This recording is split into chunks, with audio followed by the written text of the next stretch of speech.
नमस्ते, आप सभी का स्वागत है आज की इस परिचर्चा में। और आज हम बात करने जा रहे हैं प्रतीक बोराडे जी से। और आज की चर्चा का विषय है हॉलीवुड की बहुचर्चित फिल्म ओपनहाइमर। स्वागत है आपका प्रतीक जी। धन्यवाद सर बुलाने के लिए। ओम नारायण नारायण नारायण नारायण। ओम नारायण नारायण नारायण नारायण। अब ये बताएं कि ये बड़ी लंबी फिल्म बताई जाती है, 3.25 घंटे की फिल्म है, तो इसकी बड़ी चर्चा हो रही है। चर्चा केवल इसलिए हो रही है कि लोग अपने आप को बुद्धिजीवी दिखाना चाहते हैं या वास्तव में फिल्म में कुछ है? बिल्कुल सही कहा। पहली बात, आपने बुद्धिजीवी दिखाना चाहते हैं इसी कारण से, क्योंकि एक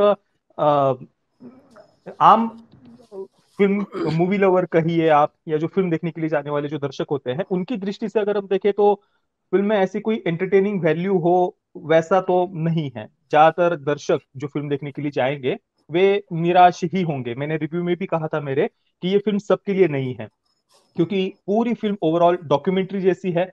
और 3 घंटे और 10 मिनट की इस फिल्म में ज्यादातर जगहों पर 90 से 95% सीन्स में हम केवल संवाद सुनते हैं, एक दूसरे के साथ में किए जाने वाले संवाद। और जो इंटरोगेशन वाले जो सीन्स है, जहां पर ओपनहेमर की जांच चल रही है, एफबीआई के द्वारा ओपनहेमर के विरुद्ध एक कमिटी का गठन किया गया था, जिसके द्वारा उनकी जांच चल रही थी कि उनके कम्युनिस्टों के साथ में कोई कनेक्शंस तो नहीं है। ये कोल्ड वॉर के समय का परिस्थिति दिखाई गई है, वर्ल्ड वॉर 2 के बाद में। तो उस जांच पर ही वहां पर क्या क्या उनसे प्रश्न पूछे गए, क्या क्या उनके साथियों के साथ में, उनकी पत्नी के साथ में जो भी जांच हुई है, उस पर ही पूरी फिल्म का फोकस है। और इस फिल्म को हम 3 भागों में बांट सकते हैं। सबसे पहले तो ओपनहाइमर का जो जर्मनी में उन्होंने फिजिक्स में जो पीएचडी ली थी, उसके बाद में अमेरिका वापस आने के बाद उन्होंने जो क्वांटम फिजिक्स को उन्होंने जो पढ़ाना शुरू किया था। और फिर कम्युनिस्टों के साथ में उनका थोड़ा उठना बैठना, मिलना घुलना, ये सारी बातें उन्होंने दिखाई है। फिर अमेरिकी सरकार के द्वारा मैनहट्टन प्रोजेक्ट के साथ में उन्हें जोड़ा जाता है। और ट्रिनिटी टेस्ट उसके बाद होती है, ये दूसरा हिस्सा हम कह सकते हैं।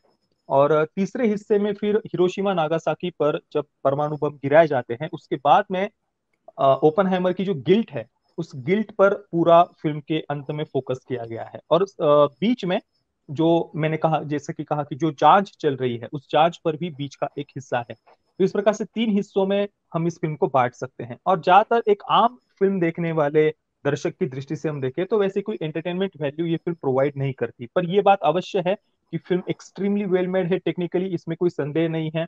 पर आईमैक्स वर्जन की दृष्टि से जिसको लेकर इसको बहुत प्रमोट किया गया कि आईमैक्स कैमरास के साथ में इसको शूट किया गया है, ज्यादातर फिल्मों को बाद में आईमैक्स में कन्वर्ट किया जाता है, पर इस फिल्म में ऐसा कुछ भी नहीं था कि हम आईमैक्स स्क्रीन में जाकर के इसे देखें। कि नॉर्मल आम लोग बस एक दूसरे के साथ में चर्चा कर रहे हैं, ऐसे कोई क्रीचर्स हमें देखने को मिल रहे हैं या किसी फैंटेसी वर्ल्ड में ये फिल्म हमें लेकर के जा रही है, ऐसा कुछ भी नहीं है। और जो एक परमाणु बम का परीक्षण, ट्रिनिटी टेस्ट जिसको कहा जाता है, ट्रिनिटी शहर में जो की गई थी पहला परमाणु परीक्षण, उसके लिए क्रिस्टोफर नोलन ने रियल परमाणु बम का विस्फोट कराया था और वो उन्होंने शूट किया है। पर वो भी कुछ बहुत आश्चर्यजनक, या हमें कुछ बिल्कुल ही अलग, हमने ऐसा इससे पहले कभी देखा ही नहीं हो, ऐसा कुछ भी उस फिल्म में नहीं है। जी। तो इसमें जो हमारे यहाँ जो अधिक चर्चा इसकी होती है कि जो ओपनहाइमर का जो व्यक्तिगत दर्शन था, और वो उपनिषदों से बहुत प्रभावित था। अच्छा, वो पहले नहीं है जिनका दर्शन उपनिषद से प्रभावित था। जो जनक हैं क्वांटम मैकेनिक्स के, श्रोडिंगर हैं, या आपके दूसरे क्या नाम है उनका, हाइजनबर्ग हाइजनबर्ग और श्रोडिंगर, दोनों ही उपनिषदों से बहुत अधिक प्रभावित थे। इवन तो आइंस्टाइन ने भी श्रीमद् भगवद गीता का, उपनिषदों का अभ्यास किया था, ये भी पढ़ने को मिलता है। और उस समय के बहुत सारे दार्शनिक, टॉल्स्टॉय के बारे में हम पढ़ सकते हैं कि उन्होंने हिंदू संस्कृति का, वेदों का, उपनिषदों का किस प्रकार से उन्होंने महिमा गाई थी। उस समय के बहुत सारे दार्शनिकों ने वेदों का और उपनिषदों का अभ्यास किया था, ये पढ़ने को मिलता है हमें। इसलिए ये कोई आश्चर्यजनक बात नहीं है कि रॉबर्ट ओपनहाइमर भी प्रभावित थे भगवत गीता से। लेकिन ऐसा कहते हैं कि वो भगवत गीता उन्होंने पहले संस्कृत सीखी, और उसका जो है मूल संस्कृत में पढ़कर अध्ययन किया। तो ये महत्वपूर्ण है, क्योंकि जब हम अनुवाद से पढ़ते हैं और विशेषकर अंग्रेजी अनुवाद से पढ़ते हैं, तो सारा अर्थ का अनर्थ हो जाता है, क्योंकि जो अवधारणाएं हैं संस्कृत में और भारतीय संस्कृति में, वो अंग्रेजी में आ ही नहीं पाती हैं। आप क्या सोचते हैं? जी, बिल्कुल सही कहा। और जो इंग्लिश ट्रांसलेशन भी, वो जो हम हर जगह पर उनकी जो लाइंस हम सुनते हैं, now I become the death death the destroyer of the worlds, ये ट्रांसलेशन भी गलत है। और हमारे भारतीय संस्कृति में जितने अलग अलग हमें जो शब्द पढ़ने को मिलते हैं, या देवताओं के लिए अलग शब्द है, ईश्वर के लिए अलग शब्द है, सच्चिदानंद परब्रह्म परमात्मा ये एक अलग जो है, इन इन सब के लिए अलग अलग शब्द हमें अंग्रेजी में नहीं पढ़ने को मिलते हैं। वहां पर तो गॉड है, उसको उसमें आप देवता या फिर ईश्वर या फिर जो सच्चिदानंद परब्रह्म परमात्मा, इनको आप अलग अलग टर्म्स कैसे देंगे? और यहाँ पर जो हम 32वां श्लोक 11वें अध्याय का जो पढ़ते हैं, मतलब उसी में से एक लाइन केवल ओपनहाइमर ने हमेशा वो कोट करते हैं। तो इसका अर्थ हिंदी में होता है कि श्री भगवान बोले, मैं लोगों का नाश करने वाला बढ़ा हुआ महाकाल हूँ। इस समय इन लोगों को नष्ट करने के लिए प्रवृत्त हुआ हूँ, इसीलिए जो प्रतिपक्षियों की सेना में स्थित योद्धा लोग हैं, वे सब तेरे बिना भी नहीं रहेंगे, अर्थात तेरे युद्ध न करने पर भी इन सबका नाश हो जाएगा। तो यहाँ पर ईश्वर अपने उस सच्चित आनंद स्वरूप का वर्णन कर रहे हैं, उस पर ब्रह्म स्वरूप का वर्णन कर रहे हैं। और इसी 11वें अध्याय के 15वें श्लोक में जब भगवान अर्जुन को विराट रूप का दर्शन कराते हैं, तो वो विराट रूप देखने के बाद में अर्जुन कहते हैं, हे देव, मैं आपके शरीर में संपूर्ण देवों को तथा अनेक भूतों के समुदायों को, कमल के आसन पर विराजित ब्रह्मा को, महादेव को और संपूर्ण ऋषियों को तथा दिव्य सर्पों को देखता हूँ। यानी भगवान के उस विराट स्वरूप में अर्जुन को ब्रह्मा जी भी दिख रहे थे, भगवान विष्णु, महादेव, सबका दर्शन वे वहां पर कर रहे थे। यानी सृष्टि की उत्पत्ति करता, सृजन करता, पालन करता, संहार करता, इन सब के जो आधार है ब्रह्मा विष्णु महेश, इन सब के भी जो आधार सच्चिदानंद घन परब्रह्म परमात्मा है, उस स्वरूप का दर्शन भगवान अर्जुन को करा रहे हैं। तो सूक्ष्म तत्व की, तात्विक दर्शन की यहाँ पर ईश्वर बात कर रहे हैं। तो ये सारी बातें अंग्रेजी ट्रांसलेशन में कोई कैसे समझेगा, ये तो समझ से परे है। इसके लिए भारतीय अध्यात्म ज्ञान की, दर्शन की, वेदांत दर्शन को समझने की आवश्यकता है। तो ऑब्वियसली ओपनहाइमर ने ये सारी बातें आध्यात्मिक दृष्टि से समझी होंगी, ये मुझे तो कम से कम नहीं लगता। और कई सारे मैंने सोशल मीडिया पर भी रिएक्शंस पढ़े, जहां तक कई लोगों ने ये कहा है कि ओपनहाइमर ने बस अपनी गिल्ट से बाहर निकलने के लिए, जो हिरोशिमा नागासाकी पर परमाणु बम गिराए जाने के बाद में 2.5 लाख के करीब वहां पर सिविलियंस की जो मृत्यु हुई थी, उस गिल्ट से बाहर निकलने के लिए दुनिया के सामने बस श्रीमद् भगवद गीता की ये एक लाइन एक प्रकार से कोट की थी। भले ही उन्होंने पहले अभ्यास किया हुआ हो, पर एक प्रकार से हिंदू स्क्रिप्चर्स पर वो जिम्मेदारी डालने का प्रयास, या उसका परिणाम उसके ऊपर डालने का प्रयास जैसे किया गया हो, या अपनी गिल्ट से बाहर निकलने के लिए उसे उन्होंने जैसे कोट किया हो, ऐसे लगता है। और ओपनहाइमर इस फिल्म की अगर हम बात करें, तो जे रॉबर्ट ओपनहाइमर को ये फिल्म खुलकर सेलिब्रेट करती है। इवन फिल्म के एंडिंग में अगर आप देखेंगे, जब हिरोशिमा नागासाकी पर परमाणु बम गिराया जाता है, तो वहां पर लोगों पर क्या उनकी क्या पीड़ा थी, कैसे कैसे लाखों लोगों की तड़प तड़प कर वहां पर मृत्यु हुई, इस पर एक सीन में भी कहीं पर भी उन्होंने ये बातें नहीं दिखाई है। केवल हमें जानने को मिलता है कि अमेरिका ने परमाणु बम गिराए हैं। और शब्द एक संवादों के माध्यम से, डायलॉग के माध्यम से उन्होंने ये बताया कि भाई 2.5 लाख के करीब लोगों की, 2,20,000 शब्द उपयोग किया है, इतने लोगों की वहां पर मृत्यु हुई है परमाणु बम गिराने के समय, उसके बाद के समय में।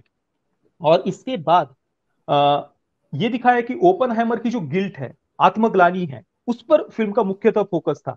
जापान में जो लोगों की मृत्यु हुई, उनकी पीड़ा दिखाने पर फिल्म में कहीं पर भी एक सेकंड के लिए भी समय नहीं दिया है।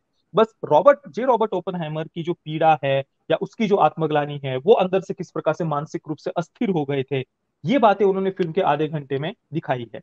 तो उस पर ही फिल्म का पूरा फोकस, यानी जिन पर अन्याय या जो जिनकी मृत्यु हुई, वो नहीं, पर जिन्हें फादर ऑफ एटॉमिक बॉम्ब कहा जाता है, उनकी पीड़ा, आत्मग्लानि दिखाना, या उस व्यक्ति को सेलिब्रेट करने पर फिल्म का फोकस था। और इसी कारण से फिल्म के एंडिंग में जब हम देखते हैं कि परमाणु बम गिराए जाने के बाद में अमेरिकी सेना या अमेरिकी जनता या साइंटिस्ट या पॉलिटिशियंस जिस प्रकार से वो सेलिब्रेट कर रहे थे, वो देखना बड़ा ही विचित्र लग रहा था फिल्म देखते समय, कि हम इस व्यक्ति के बारे में अब क्या सोचे। और जो सेलिब्रेशंस थे, उन सेलिब्रेशंस में जे रॉबर्ट ओपनहाइमर गए भी थे खुद होकर, वहां पर उन्होंने स्पीचेस भी दिए थे, ये भी उन्होंने दिखाया है। पर फिल्म ये दिखाती है कि वो स्पीच देते समय ओपनहाइमर अंदर से बहुत विचलित थे, अस्थिर थे। अब रियलिटी में वो थे नहीं थे, वो तो ईश्वर ही जाने। पर कम से कम फिल्म में उन्हें ही, ओपनहाइमर को ही विक्टिम दिखाने का प्रयास किया है, चाहे वो अमेरिकी सरकार का हो, परिस्थितियों का हो, या उन जो कुछ भी परिणाम उसके बाद में, उन सब का विक्टिम केवल और केवल यहाँ पर ओपनहाइमर है। और उस कैरेक्टर को ये फिल्म खुलकर खुलकर सेलिब्रेट करती है, और इसी कारण से फिल्म के आधे घंटे में हम एकदम सुन्न हो जाते हैं कि भाई हम अब इस व्यक्ति के बारे में क्या सोचे। और फिर श्रीमद् भगवत गीता का जो श्लोक है, जो उन्होंने कोट किया, वो भी बस ऐसा लगता है कि जैसे उन्होंने अपनी जिम्मेदारी झटकने के लिए या हिंदू स्क्रिप्चर्स पर ही वो मरने के लिए एक प्रकार से कहीं उसे कोट तो नहीं किया था, ऐसे भी विचार हमारे मन में आते हैं। हाँ जी, हाँ जी, हाँ जी, हाँ। वैसे जो काल की अवधारणा है, वो तो आत्मा परमात्मा के एक लगातार संयोग से उत्पन्न होती है। तो काल का मतलब जो है वो समय होता है। मैं समय हूँ। आपने जी देखा जी। होगा जो महाभारत सीरियल आया करता था ना, तो उसमें हम्म। आरंभ होता था उसका, तो यही ध्वनि आती थी कि मैं समय हूँ। तो भारतीय परंपरा में इसको समय के रूप में देखा जाता है। 10वें अध्याय का 20वां श्लोक है, अहम आत्मा गुडाकेश सर्वभूताशय स्थितः अहम आदिश्च मध्यम च भूतानामेव अंत च।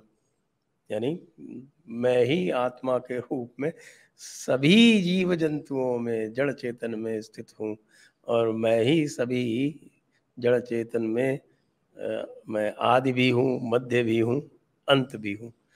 तो काल की यदि परिभाषा ठीक से नहीं करेंगे तो फिर उसको फिर डेथ बोलेंगे, तो फिर तो एक बार जिसको बोलते हैं अंग्रेजी में मैकबर, एक इफेक्ट आ हम्म। जाएगा उसका। और यहाँ पर महाकाल जब ईश्वर कहते हैं, तो वो काल चक्र के बारे में ही यहाँ पर कह रहे हैं कि भाई जो तुम्हारे सामने योद्धा लड़ रहे हैं, वो तो तुम्हारे लड़े बगैर भी नहीं रहने वाले। तो अपने उस काल चक्र के बारे में, उस अपने महाकाल स्वरूप के बारे में ही ईश्वर यहाँ पर कह रहे हैं। जी हाँ, जिसको हम काल चक्र, या जिसको अंग्रेजी में बोलते हैं साइक्लिकल टाइम, तो जो महाकाल की बात होती है तो उस साइक्लिकल टाइम का की बात होती है। उस अर्थ में इसको लिया जाता है। तो निश्चित रूप से ये तो हम समझ सकते हैं कि कोई पश्चिमी व्यक्ति जो इस मामले में विद्वान नहीं है, वो ये बनाएगा तो उसका तो लिटरल ट्रांसलेशन ही करेगा। वो इसका जो आध्यात्मिक अनुवाद है वो नहीं कर सकता। और सर इस पर आपके विचार क्या है, मतलब कि ओपनहाइमर ने कहीं अपनी गिल्ट को बस दबाने के लिए, उसको उससे निकलने के लिए हिंदू स्क्रिप्चर्स का कहीं उपयोग तो नहीं किया था? इस पर आपके विचार क्या है, मतलब आप कैसे देखते हैं मैं इसे? इसमें ज़्यादा नहीं पढ़ना चाहता, क्योंकि उस समय जो है वो विशेषकर आप जैसे मैं बात करता रहता हूँ प्रोफेसर सुभाष काक जी से, तो प्रोफेसर सुभाष काक जी का इसमें बड़ा स्पष्ट मत है कि जो लोग हायर फिजिक्स में जाते हैं और उनको जब इस ब्रह्मांड की अनंतता का अनुभव होता है, तो वह बड़े स्वाभाविक रूप से सनातन धर्म के दर्शन के प्रति आकर्षित हो जाते हैं। जैसे वे जो हैं वो हमारे यहाँ जो अणु से लेकर अनंत तक का जो पूरा जी का जी। पूरा एक समग्र है। वेदांत दर्शन की बात। जैसे वैशेषिक दर्शन है, हम्म। वो अणु का दर्शन है, और वहाँ से आरंभ होकर आपके पास अनंत का भी दर्शन है। तो अणु से लेके अनंत तक पूरा दर्शन जो है वो भारतीय शास्त्रों में, बल्कि हम कहें जो भारतीय जो षड दर्शन है उसमें है। जी जी। तो चलिए अब फिर फिल्म के और टेक्निकल पक्ष और उनके बारे में भी बात कर सकते हैं थोड़ी। हाँ जी। और सर ये मन में क्रिस्टोफर नोलन की अगर हम बात करें, तो वे एक कंजर्वेटिव विचारधारा से ही आते हैं, भले ही उन्होंने अपनी राजनीतिक विचारधारा को कभी खुलकर नहीं बताया हो। पर अगर हम उनकी फिल्मोग्राफी को अगर देखें, तो उनकी विचारधारा हमें त्वरित पता चलती है। द डार्क नाइट ट्रायोलॉजी अगर हम देखें, फिल्म सीरीज उनकी जो सबसे ज्यादा प्रसिद्ध रही है, इंटरस्टेलर, इंसेप्शन इनके साथ में, उसमें भी उन्होंने उनके कम्युनिस्टों के विरोध के विचार, कम्युनिस्टों की विचारधारा को बहुत खुलकर उन्होंने क्रिटिसाइज किया है, काउंटर किया है वहां पर। और इस पर तो कई सारे अमेरिकी आर्टिकल्स भी, अमेरिका के लोगों की ही आर्टिकल्स भी मिल जाएंगे कि उन्होंने द डार्क नाइट ट्रायोलॉजी को खुलकर एक कंजर्वेटिव विचारधारा की, राइट विंग विचारधारा की फिल्म कहा था। तो जो वेस्ट के कंजर्वेटिव फिल्म मेकर्स है वे हमेशा से ही, अगर हम उनकी फिल्मोग्राफी को देखें तो उन्होंने हिंदू संस्कृति को, हमारे देवी देवताओं को, हमारे स्क्रिप्चर्स को निगेटिव वे में, नकारात्मक रूप में ही उन्होंने प्रस्तुत किया है।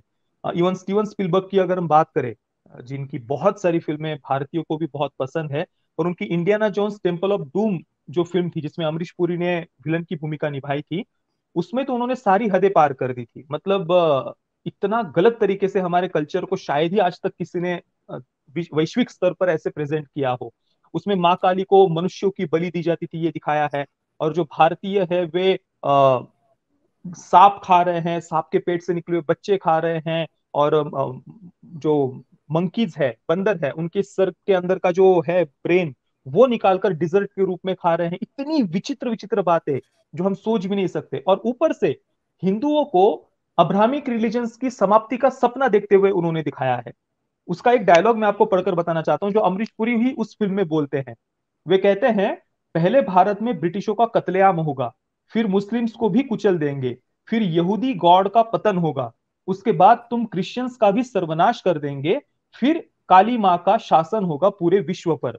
ये स्टीवन स्पीलबर्ग डायरेक्टर है और उन्होंने अमरीश पुरी से ये डायलॉग बुलवाया है। मतलब एक हिंदू, जो मुलाराम उसका नाम उन्होंने दिखाया है, वो अब्राहमिक रिलीजन्स की समाप्ति का सपना देख रहा है और पूरे विश्व पर हिंदुओं का साम्राज्य होगा, वह उनके देवता वैसे का उसको देखने की आवश्यकता नहीं थी। अब्राहमिक रिलीजन तो स्वयं अपनी समाप्ति का सपना देखते हैं। उनका तो जीवन ही उस समाप्ति के बाद आरंभ होता है। हाँ, पर मतलब ये मेरे कहने का तात्पर्य ये था कि वेस्ट के जो क्रिश्चियन कंजर्वेटिव फिल्म मेकर्स है, उनके मन में जो हिंदू घृणा है वो मैं दिखाना, वो मैं बताना चाह रहा था कि उन्होंने हमेशा से ही वो अपने रिलीजन के पीछे कितने ऑब्सेस्ड है, और जो बाकी सभ्यताएं हैं उनको पेगन्स कहना, उनको शैतान की पूजा करने वाला बताना, या उनके देवी देवताओं को नरबलि दी जाती थी, ये बातें दिखाना, और वो कितने डेविल की पूजा करने वाले हैं उस सभ्यता के फॉलोअर्स, इस प्रकार से ही उन्होंने हमेशा से प्रस्तुत किया। और इसके और भी कई सारे उदाहरण हमें वेस्टर्न फिल्म मेकर्स के मिलते हैं। तो यहाँ पर भी जो क्रिस्टोफर नोलन है, उन्होंने श्रीमद् भगवत गीता को जो थोड़ा अपवित्रता से कहिए या गलत तरीके से, अपमानजनक तरीके से जो दिखाया है एक न्यूड सीन के बीच में, तो इतने बड़े डायरेक्टर ने बिल्कुल बिना सोचे ही ये सीन डाल दिया होगा ऐसा मुझे तो नहीं लगता, क्योंकि वो कोई छोटे फिल्म मेकर नहीं है। और इतने बड़े फिल्म मेकर फिल्म में सीन में कोई छोटी सी छोटी बात बैकग्राउंड में भी कहीं पर कुछ रखी हुई होती है, तो उस पर भी उनका ध्यान होता है कि हमें पूरी फ्रेम में क्या चीज दिखनी चाहिए, क्या नहीं दिखनी चाहिए, किस बात का क्या कॉन्टेक्स्ट है, किस कॉन्टेक्स्ट में वो बात कही कही गई है, इन सारी बातों पर उनका ध्यान होता है। तो वो कोई अनजाने में उन्होंने बस उस सीन में वो डाल दिया हो ऐसा तो बिल्कुल नहीं होगा। कुछ ना कुछ तो अ, मतलब एक साधारण सी पुस्तक के रूप में गीता को प्रस्तुत करने की भावना, या जो भी हम कहे, पर वो गलत ही था जो भी उन्होंने दिखाया है। जी, तो और आप इसके जो है सिनेमेटोग्राफी, जो इसका टेक्निकल पक्ष है, जो इसके डायलॉग्स तांत्रिक हैं, पहलू। एक्टिंग है, इसके बारे में भी थोड़ा बताएं।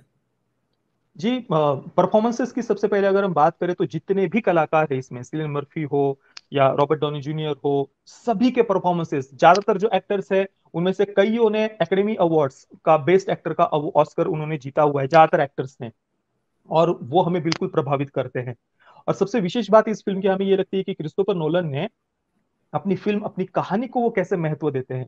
इतने बड़े बड़े एक्टर इसमें हमें देखने को मिलते हैं जो बहुत वरिष्ठ है, जिन्होंने कई सारे एकेडमी अवार्ड जीते हुए हैं, पर उनमें से कई सारे एक्टर्स हमें बस कुछ सेकंड के लिए दिखाई देते हैं, वो कहीं पर बैकग्राउंड में बैठे हुए हैं, एक छोटा सा उनका पूरी फिल्म में डायलॉग है। मतलब बस वो दिखाने के लिए उन्होंने इतने बड़े एक्टर्स को लिया है, उसका ज्यादा कुछ महत्व भी नहीं हो। पर मतलब यहाँ पर डायरेक्टर अपनी कहानी को, अपनी स्टोरी को, अपने संवादों को वो कैसे महत्व देते हैं, किसी एक्टर को नहीं।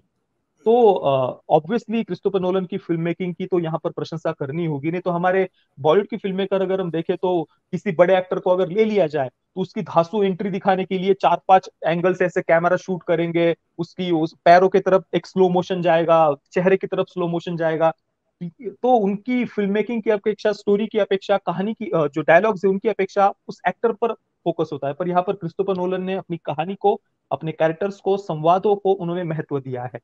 और परफॉर्मेंसेस ऑब्वियसली सभी के बहुत बढ़िया थे। और संवादों की अगर हम बात करें तो कई सारे डायलॉग्स में भले ही वो नॉर्मल संवाद ही क्यों ना चल रहा हो, और वो कुछ कुछ सीन्स में इतना टेंस, एक तनावपूर्ण वातावरण उस संवाद के कारण हो जाता है, जो आर्ग्यूमेंट्स दोनों के बीच में चल रहे हैं, जो जांच के बीच में, तो एकदम से पूरा वातावरण एकदम तनावपूर्ण हो जाता है और वो हम फील करते हैं।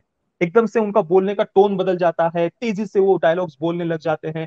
तो डायलॉग डिलीवरी हो या जिस प्रकार से उन्होंने उन डायलॉग्स को बोला है, इन छोटी छोटी बातों पर क्रिस्टोफर नोलन ने बहुत फोकस किया है। बाकी सिनेमेटोग्राफी हो, उसमें तो संदेह नहीं कि फिल्म दिखने में बहुत ज्यादा सुंदर लगती है। भले ही एक आम डॉक्यूमेंट्री की तरह फिल्म हो, कोई फैंटेसी वर्ल्ड हमें यहाँ देखने को नहीं मिल रहा, परंतु जो कैमरा कोई वर्क है, वीएफएक्स नहीं है। सिनेमेटोग्राफी, वीएफएक्स बिल्कुल भी, उन्होंने तो खुद कहा है कि मैंने कहीं पर भी सीजीआई का यूज नहीं किया है। पूरी फिल्म में एक सिंगल जगह पर भी सीजीआई का उपयोग नहीं किया, और सीजीआई की आवश्यकता भी वैसे नहीं थी, क्योंकि हमें बस लोग आपस में चर्चा कर रहे हैं, बात कर रहे हैं, एक रूम में बैठकर कुछ कन्वर्सेशन चल रहे हैं, इस पर ही उनका मुख्यतः फोकस था। और जो परमाणु बम है वो तो उन्होंने सच में उसका विस्फोट किया था वो शूट करने के लिए। तो सीजीआई का यूज तो उन्होंने कहीं पर भी नहीं किया। और फिल्म एक क्रमशः नहीं उन्होंने दिखाई है, जितनी भी घटनाएं हैं वो बार बार आगे पीछे समय में फिल्म होती रहती है। कुछ पार्ट ब्लैक एंड व्हाइट में उन्होंने दिखाया है और कुछ पार्ट कलर में है। और एक कैरेक्टर को लेकर थोड़ा सा उन्होंने सस्पेंस भी बना कर रखा है, इस कारण से सामान्य डायलॉग्स चलते रहते हैं, फिर भी शुरुआत से अंत तक हमारा फिल्म में रुचि बनी रहती है, फिल्म में आगे क्या होगा ये जानने की उत्सुकता हमारी बनी रहती है। जी। तो आप क्या रिकमेंड करेंगे कि ये देखने लायक है? देखिए, जिनको इस प्रकार से बहुत ही टेंस तनावपूर्ण ऐसे ड्रामाज पसंद हो, डॉक्यूमेंट्री टाइप, बस आप कोई फैंटेसी वर्ल्ड ना देखना चाहते हो या कोई मसाला एक्शन फिल्म ना देखना चाहते हो, तब तो ये फिल्म आपके लिए है। पर अगर आप बस एक एंटरटेनमेंट के लिए फिल्म देखना चाहते हैं तो शायद कई सारे दर्शकों को ये फिल्म निराश करेगी। पर film making point of view से फिल्म एक्सट्रीमली वेल मेड है, इसमें कोई संदेह नहीं है। और एक सामान्य सिने दर्शक के लिए तो फिल्म में फिर भी इसे नहीं कहूंगा। तो यदि आपको इसको मार्क्स देने हो तो कितने देंगे? जी, 9 आउट ऑफ 10 स्टार्स ही दूंगा टेक्निकली, अगर हम इसकी तरफ देखें तो, क्योंकि फिल्म बहुत एक्सट्रीमली वेल मेड है, इसमें तो कोई संदेह नहीं। जो मेहनत है क्रिस्टोफर नोलन की, जो जिस प्रकार से उन्होंने फिल्म को बनाया है, वो हर एक सीन में, हर एक डायलॉग में हम वो देखते हैं। और एक महत्वपूर्ण बात, जो फिल्म बार बार आगे पीछे समय में होती जाती है, जो मैंने कहा, जैसे कि किलियन मर्फी जो का जो कैरेक्टर है, जिन्होंने ओपनहाइमर की भूमिका निभाई है, वो जब कॉलेज में जब होते हैं, जब पीएचडी वो कर रहे होते हैं फिजिक्स में जर्मनी में, वहां से लेकर के उनकी वृद्धावस्था तक का समय हमें देखने को मिलता है। और वो जो शरीर में परिवर्तन है, या चेहरे पर जो झुर्रियां आना है, या बालों का सफेद होना है, या शरीर का पतला होना या मोटा होना, इन सब बातों पर बहुत बारीकी से उन्होंने फिल्म में ध्यान दिया है।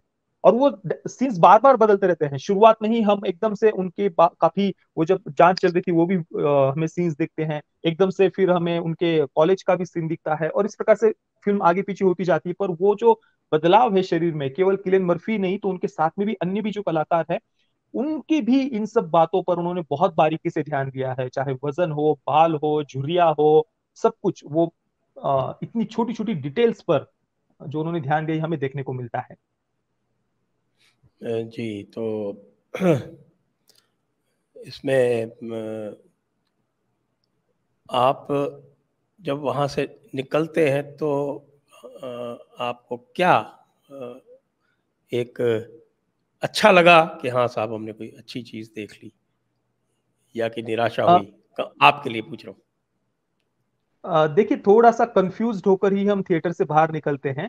बस एक film making point of view से फिल्म को देखें तो एक अच्छा एक्सपीरियंस होता है। पर जैसा कि मैंने कहा, जब हम फिल्म के एंडिंग में वो हिरोशिमा नागासाकी पर लोगों जो परमाणु बम गिराया जाना, और उसके बाद में ओपनहाइमर का जो सेलिब्रेशन हम देखते हैं, और ओपनहाइमर को ही यहाँ पर विक्टिम दिखाया गया है। मतलब उन लोगों की पीड़ा वो तो साइड में रह जाती है, पर यहाँ पर विक्टिम ओपनहाइमर है, उसकी आत्मग्लानि, उसकी पीड़ा, वो हम फिल्म के एंडिंग में जब देखते हैं तो एकदम से हम सुन्न हो जाते हैं कि जो अमेरिकन सेलिब्रेशन है, और उस समय की जो प्रेसिडेंट है, उन्होंने तो ओपनहाइमर को ये भी कहा था कि भाई इस रोतड़ू को मेरे सामने मत लेकर के आना दोबारा, क्योंकि ओपनहाइमर ने कहा था कि मुझे ऐसा लगता है कि उन लोगों की जो खून है वो मेरे हाथों पर लगा हुआ है। ये काफी चर्चित भी है, फिल्म के पहले भी ये बात मेन स्ट्रीम मतलब बाहर थी पब्लिक में, तो वो सीन भी उन्होंने फिल्म में डाला है।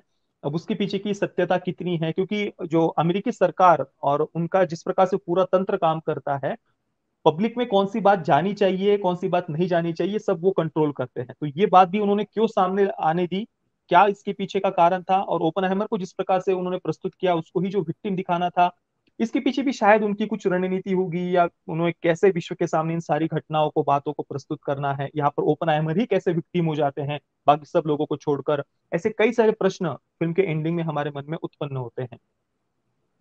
बॉक्स ऑफिस क्या कह रहा है इस फिल्म के बारे में? बॉक्स ऑफिस पर भारत में तो ओपनहाइमर का कलेक्शन ज्यादा है बारबी से। दो फिल्में बड़ी बड़ी यहाँ इस हफ्ते रिलीज हुई है। बारबी तो एक अल्ट्रा वोक फेमिनिस्ट फिल्म है जो बहुत ज्यादा, अगर आप अमेरिकन कंजर्वेटिव कई सारे यूट्यूबर्स हैं, बेन शपीरो वगैरह, उनकी वीडियोस अगर आप देखेंगे ना, इतना उन्होंने फिल्म को ट्रोल किया है डायरेक्ट। वो तो मैंने कल ही बेन शपीरो का वीडियो देखा। वो बारबी डॉल को लाकर उसने वो एक कई सारी डॉल्स वो लेकर के आए और उसको आग लगा दी उन्होंने। इस प्रकार से अपना फ्रस्ट्रेशन वो दिखा रहे हैं। एक बहुत ही अल्ट्रा वोक फिल्म है, उसका भी मैंने परसों ही रिव्यू किया था। तो दो फिल्में एक साथ में रिलीज हुई है। भारत में तो बारबी का कलेक्शन बहुत कम है, पर अमेरिका में बारबी का कलेक्शन ज्यादा है। क्योंकि वार्नर ब्रदर्स ने इस प्रकार से उस फिल्म को प्रमोट किया है ना, कि जैसे कुछ बहुत ही एक लाइट हार्टेड फनी फिल्म हो, बच्चों के लिए बनाई गई। पर अभी जब दर्शक जा रहे हैं अमेरिका में भी, तो वे भी काफी हद तक निराश होकर ही थिएटर से बाहर निकल रहे हैं, क्योंकि जो कुछ भी एक जबरदस्ती का पॉलिटिक्स हम पर थोपने का प्रयास किया जा रहा है, वो फेमिनिज्म थोपने का प्रयास किया जा रहा है, बहुत सारी प्रॉब्लमेटिक बातें हैं बारबी फिल्म में। तो आने वाले समय में शायद बारबी का कलेक्शन कम हो और ओपनहाइमर का बढ़ जाए, पर अभी की स्थिति में अमेरिका में बारबी का कलेक्शन ज्यादा है ओपनहाइमर से। लेकिन भारत में ओपनहाइमर का ज्यादा भारत में ओपनहाइमर का कलेक्शन ज्यादा इसलिए क्योंकि क्रिस्टोफर नोलन की एक फैन फॉलोइंग है उनकी। चाहे द डार्क नाइट ट्रायलॉजी हो, या फिर इंसेप्शन हो, इंटरस्टेलर हो, इन सब फिल्मों को लेकर लोगों ये सारी फिल्में लोगों को बहुत पसंद आई है।